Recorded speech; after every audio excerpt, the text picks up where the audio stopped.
네, 안녕하세요. 법무법인 예우 김용국 대표 변호사입니다. 안녕하세요, 변호사님. 오늘 사건은 형사사건이 아니라 부동산 분쟁 사건이네요. 근데 금액이 꽤 커요. 손해배상 3억 2천만 원 이상 인정된 사건인데 어떤 사건이었나요? 이 사건은 부동산 분양 과정에서 유치권이 존재한다는 사실을 숨기고 분양한 사건이었습니다. 그리고 그로 인해서 분양받았던 원고가 부동산을 사실상 사용할 수 없는 상황이 발생했습니다.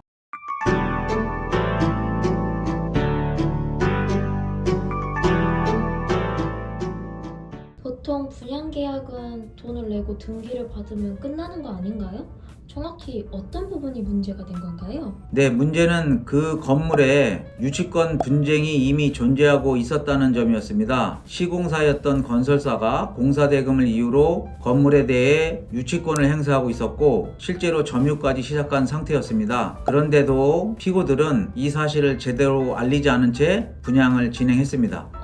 유치권이 있으면 실제로 어떤 문제가 생기는 거죠? 가장 큰 문제는 분양받은 사람이 부동산을 마음대로 사용할 수 없다는 것입니다. 이 사건에서도 원고는 소유권 등기 이전은 받았지만 건물을 사용하지도 못하고 임대를 놓지도 못하고 사실상 아무 권리도 행사하지 못하는 상황이었습니다. 그러면 법원은 그런 부분을 다 감안하고 판결을 내려주나요? 네, 이 사건의 핵심은 피고들의 기망행위였습니다. 법원은 피고들이 시공사의 유치권 행사 가능성을 이미 알고 있었음에도 불구하고 분양을 진행했다라고 판단을 했습니다. 즉 단순 분양 분쟁이 아니라 속이고 분양한 사건이라고 본 것입니다. 근데 판결문을 보니까 손해액 계산이 흥미롭더라고요. 맞습니다. 원고는 부동산을 3억 7천만 원에 분양을 받았습니다. 그런데 유치권 분쟁 때문에 실제 가치는 약 5천만 원 정도밖에 인정이 안 되게 평가됐었습니다. 그래서 법원은 3억 7천만 원에서 5천만 원을 뺀 금액을 손해액으로 인정했습니다. 보통 회사가 분양하면 회사만 책임지는 거 아닌가요? 이 사건에서는 그 회사의 대표이사가 직접 분양 과정에 관여했고 기망행위에 함께 가담했다고 판단되었습니다. 그래서 법원은 회사와 대표가 공동으로 손해를 배상하라고 판결을 했습니다. 결국 판결은 어떻게 나왔나요? 법원은 피고들이 공동으로 3억 2,500만 원을 지급하라고 판결했습니다. 그리고 지연이자까지 포함되기 때문에 실제 지급 금액은 이보다 더 커질 수 있었습니다. 이 사건을 보면 부동산 분양에서도 사기가 성립할 수 있다는 걸 보여주는 것 같네요.